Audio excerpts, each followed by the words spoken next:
Do you want to learn English fast? Don't worry. In this video, I will share 5 simple tips. Today's topic: how to learn English very fast.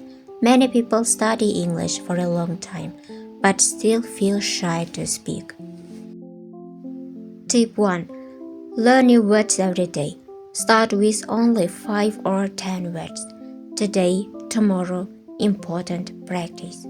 Tip 2. Listen to English every day. Listen to simple videos, dialogues or podcasts. Just 10 minutes a day. Tip 3. Speak out loud. Speak in front of a mirror. My name is Dina. I am learning English. I want to speak English well. Tip 4. Use English in your daily life.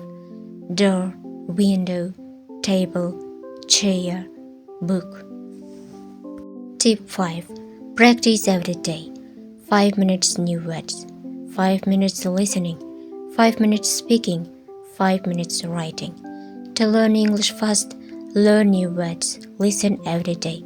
Speak out loud. Use English daily. Practice every day. If this video was helpful, like this video and subscribe to my channel. Write in the comment, I want to learn English.